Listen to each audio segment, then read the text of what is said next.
Tahun 2019 nanti merupakan puncak dari tahun politik di Indonesia. Bulan April mendatang pemilihan presiden digelar dengan melibatkan dua calon kandidat. Nah, pasangan Jokowi Ma'ruf akan ditantang pasangan Prabowo Sandi. Strategi politik yang dimainkan keduanya sangat berbeda. Jika kampanye petahana mengandalkan bukti pembangunan, maka kubu oposisi justru kerap bermain retorika. Nah, seperti apa atmosfer politik Indonesia di tahun 2019 nanti? Apakah politik identitas masih menjadi dagangan politik? Dan sejauh apa polarisasi sosial masyarakat tercipta akibatnya? Kita akan berbincang bersama dengan Jayadi Hanan, pengamat politik dari Saiful Mujani Research and Consulting. Mas Jayadi, selamat pagi. Selamat pagi, Mas. Mas, kita akan membahas outlook politik 2019. Nah, tentu saja ini akan memanas jelang Pilpres dan juga Pileg nanti di bulan April. Kalau misalnya tadi kita melihat ada yang namanya politik optimisme versus politik pesimisme. Apakah ini masih akan menjadi narasi di 4 bulan nanti di tahun 2019 menjelang Iya, menurut pemilu? saya iya. Ada beberapa alasannya ya. Satu, ini pemilu yang ada petahana. Jadi petahana lawan penantang. Jadi memang di mana-mana petahana menawarkan optimisme bahwa petahana melakukan sesuatu yang perlu dilanjutkan, kan gitu. Jadi tugas utama petahana adalah meyakinkan publik bahwa dia mengerjakan sesuatu yang bermanfaat bagi masyarakat dan masyarakat perlu memilih dia kembali untuk dilanjutkan. Maka narasinya adalah optimisme. Tapi penantang petahana kan ingin memotret petahana secara negatif.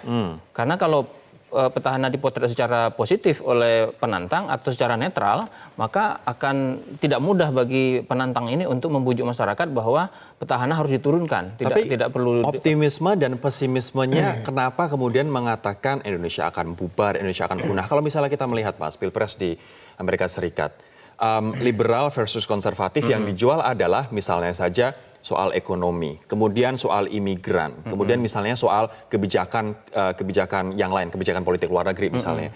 Di Prancis misalnya konservatif, Marine Le Pen, dan juga liberal demokrat si Macron begitu. Sementara Indonesia menjual Indonesia akan punah, Indonesia akan bubar. Apakah orang akan percaya terhadap dagangan ini? Iya, narasi pesimisme kan bisa jauh sampai ke mengatakan Indonesia akan bubar segala macam.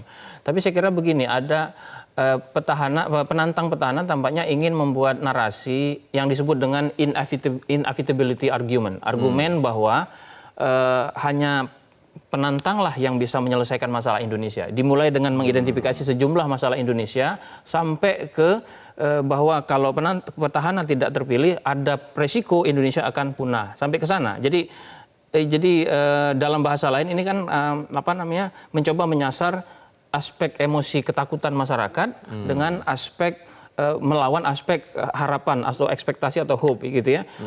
Memang memberikan narasi yang membuat masyarakat takut itu akan lebih mudah membuat orang tergerak gitu. Karena kalau misalnya itu naluri manusia saja sebetulnya. Kalau kita dihadapkan pada dua hal, pertama yang menakutkan kita, yang kedua yang memberi harapan. Yang menakutkan. Apalagi yang menakutkan itu berkaitan dengan survival, eksistensi kita seperti kepunahan dan sebagainya. Tentu kita akan mengutamakan yang narasi ketakutan terlebih dahulu atau pesimisme itu terlebih dahulu. Jadi argumen seperti inevitability ini yang ingin tampaknya dibangun sehingga akan menjadi semacam punchline yang yang ampuh untuk mematahkan petahana. Karena ini punchline yang ampuh untuk merekrut swing voters atau punchline yang ampuh untuk memperkuat pemilih yang sudah absolut memilih. Itu dia masalahnya ya, masalahnya. Kalau kita lihat survei ya, berbagai survei itu kekuatan utama pemilih utama yang sudah cukup kuat ke Jokowi saat ini sampai dengan sekitar Desember 2018 itu di angka 45 sampai 47%-an. Itu yang sudah cukup kuat ya, yang sulit untuk berubah. Prabowo masih 25 sampai 30-an persen. Itu berarti kan kubu Prabowo memerlukan lebih banyak swing voters untuk memastikan mereka menang gitu. Karena kalau hanya mengandalkan yang 30% kan tidak cukup begitu. Nah, menurut saya narasi yang lebih pesimistik itu hanya akan mengkonsolidasikan basis yang sudah memang cenderung kepada Prabowo. Dia perlu perlu menyasar ada sekitar 25-30% pemilih yang masih bisa swing. Sekarang mungkin sudah menentukan pilihan, tapi masih bisa swing. Nah, yang bisa swing ini biasanya tidak terlalu mudah untuk dipengaruhi oleh isu-isu yang sifatnya pesimistis itu. Mereka ingin melihat solusinya Oke. apa? Karena kita kubu penantang petahana menurut saya masih lebih banyak berkutat di mengidentifikasi masalah. Misalnya Belum memberikan masalah. solusi. Nah, mengidentifikasi masalah itu kan isinya adalah negatif campaign ya, potret negatif terhadap petahana. Dan itu hanya akan mengkonsolidasikan basis kalau sampai situ. Nah, untuk menyasar ke yang di tengah, yang masih 25-30% itu diperlukan solusi-solusi konkret. Dan ini yang belum terlihat ya. Misalnya Pak Prabowo mengatakan korupsi kita sudah berada pada stadium 4. Ya. Oke, berarti kan sangat parah tuh, ya. Kalau para dokter kalau persoalan kanker stadium 4 biasanya tak tertolong. Apakah itu yang dia maksud atau bagaimana? Kalau memang korupsi sudah berada pada posisi kanker stadium 4, lalu pertanyaannya solusinya apa? Ya. Kan gitu. Apa alasan orang akan mengatakan atau yakin bahwa Prabowo akan lebih baik dari Jokowi misalnya? Itu yang jadi belum ada seperti itu. Belum Oke. sampai sini. Itu tadi soal pesimisme versus optimisme. Sekarang kita juga melihat adanya kampanye yang menggunakan misalnya pembangunan ingin apa, kemudian apa yang akan dilakukan versus hoax dan juga politik identitas soal SARA. Apakah Anda melihat nanti di sisa menjelang April tanggal 17 ini politik hoax, politik SARA akan tetap digunakan?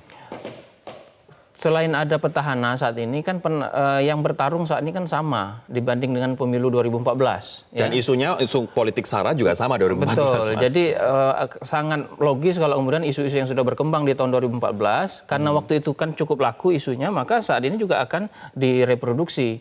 Terlepas dari secara normatif sebetulnya kedua kubu kan punya komitmen bahwa mereka tidak akan menggunakan politik SARA, tidak akan menggunakan hoax dan sebagainya. Tetapi kan yang bertarung bukan hanya capres-cawapresnya saja kan, tetapi juga ada tim mendukung, ada para simpatisan, ada masyarakat di luar sana, dan seterusnya. Jadi isu-isu seperti itu kalau kita lihat di 2018 kan cukup marak sebetulnya, dan menurut saya juga akan tetap akan berlangsung sampai dengan tahun 2019 nanti. Apa dampak yang paling Anda khawatirkan dengan adanya politik SARA, politik identitas ini bagi masyarakat? Sudah jelas kan masyarakat kita terpolarisasi dan seolah-olah semuanya diukur dengan politik gitu. Jadi kalau menentukan, kadang-kadang menentukan siapa kawan secara sosial itu dan lawan itu, bahkan dalam soal keagamaan kadang-kadang begitu. Kalau dia pro Jokowi maka secara keagamaan agak kurang disukai. Demikian juga sebaliknya kalau dia pro Prabowo secara keagamaan agak kurang disukai. Bahkan pengucapan Natal pun kemarin juga dipolitisasi. Iya, jadi semuanya menjadi terpolarisasi sehingga seolah-olah apa saja itu jadi politik gitu. Ya, semuanya menjadi politik. Susah tidak untuk menyembuhkan luka itu? Nah, dibandingkan dengan Amerika Serikat mungkin kita harusnya lebih mudah harusnya ya. Kenapa? Karena polarisasi yang terjadi ini kan bukan polarisasi ideologis seperti di Amerika Serikat. Di Amerika Serikat itu kan polarisasi ideologis. Tapi kalau di Indonesia ini polarisasinya lebih ke faktor-faktor yang terkait dengan pilpres dan personal kan gitu. Jadi ini persoalannya lebih ke para pendukung Prabowo melawan pendukung Jokowi. Bukan tidak terlalu jauh dari itu. Apalagi sekarang ya. Misalnya Anda menyebut soal identitas. Kalau kita perhatikan kan bukan identitasnya yang muncul sebetulnya dalam konteks misalnya agama ya, Islam dalam hal ini, tapi yang muncul sebenarnya intensitasnya. Sekarang itu kan rebutan atau saling berkampanye siapa yang paling Islam atau siapa yang lebih pinter baca Quran, siapa yang lebih bisa jadi imam sholat dan sebagainya. Jadi isu-isu yang lebih terkait dengan intensitas keagamaan bukan identitas. Kalau identitas itu seperti di pemilu DKI kemarin, yaitu Islam versus non-Islam. Kalau sekarang kan enggak. Jadi politik identitasnya tidak terlalu dalam sebetulnya, cuman karena dia sudah lama berlangsung sejak 2014, artinya sebelum 2014 sudah berlangsung sampai sekarang, dan itu terus terpola dengan orang yang sama yang bertarung, sehingga isu-isu yang kemarin berkembang itu terus-menerus berkembang sampai sekarang. Nah, menyembuhkannya bagaimana caranya? Satu, saya kira ya dimulai dari pemimpinnya itu dari kedua kubu ini nanti harus katakanlah nanti pasca pilpres ya mereka harus betul-betul berdamai tanda kutip gitu ya, dan legowo menerima hasilnya dan kemudian sampai ke para pendukung dan seterusnya. Yang kedua, selama kampanye saat ini saya kira bukan hanya komitmen yang harus ditunjukkan, tapi betul-betul perbuatan gitu. Harus ada dalam sistem kampanye politik yang sangat terpolarisasi seperti ini, harus ada yang namanya toleransi terhadap lawan.